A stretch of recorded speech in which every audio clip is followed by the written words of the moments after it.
एउटा कुरा के यो सोशल मिडियामा चाहिँ हामी जेनजीहरूलाई चाहिँ हैन म्यानिपुलेसन गर्न हामीलाई भड्काउन चाहिँ एकदमै सजिलो छ के कमेन्टमा आयो 50-60 जनाले नो रवि भन्यो अनि अझ मलाई त झन् पर्सनल मेसेजहरु आएर 50-60 जनाले रविको बारेमा भिडियो बनाऊ रवि कसरी जेलबाट निस्क्यो यान त्यान भनेर पनि मलाई धेरैले कमेन्ट गरे के र मैले हेर्न सक्नुहुन्छ यो र यो दुईवटा भिडियो बनाएको थिए जुन रविको बारेमा मैले विरोध गरेको थिए र पछि मैले थाहा पाए पछि मैले उनका भिडियो हेरे उहाँले फेसबुकमा जुन पोस्ट गर्नु भएको छ उहाँले दुईटा भिडियो आफ्नो फेसबुक अकाउन्टमा पोस्ट गर्नु भएको छ र उहाँको त्यो पोस्ट देखेपछि चाहिँ मलाई थाहा पाए कि मैले गलत गरे र यी भ्रष्टाचारीहरूले यतिसम्म गरे कि रविलाई निकालेपछि चाहिँ देशका सबै कैदीहरू चाहिँ निस्किन्छन् उनीहरूले पनि आन्दोलन गर्छन् उनीहरू पनि निस्किन्छन् र यो सबै कैदीहरूको बोझ चाहिँ सबै रविको टाउकोमा आउँछ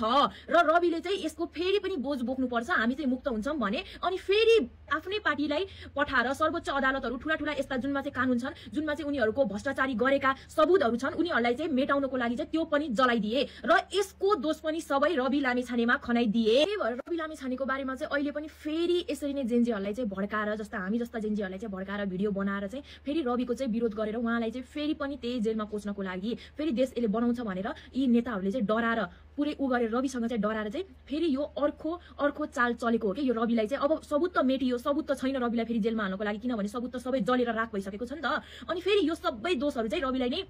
जाओस् भनेर चाहिँ यसरी जेनजीहरूलाई भड्काएर चाहिँ भिडियोहरू बनाउन लगाएर सबै जनतालाई भड्काएर चाहिँ फेरि पनि रविलाई जेलमा कुच्नको लागि चाहिँ यो सबभन्दा ठूलो षड्यन्त्र हो र फेरि पनि हामी जस्ता जेनजीहरू चाहिँ छिटै म्यानिपुलेसन हुन्छौँ के जुन कि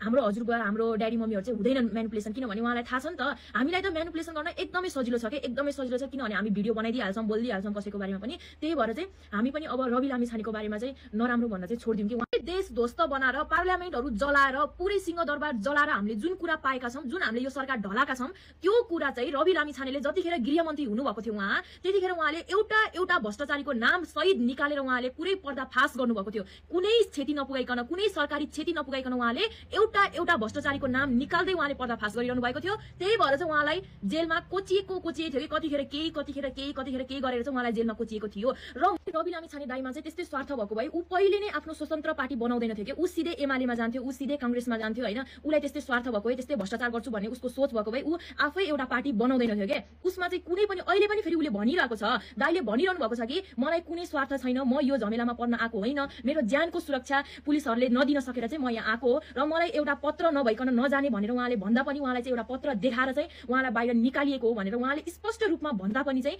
उहाँलाई फेरि किन अट्याक गरिरहेको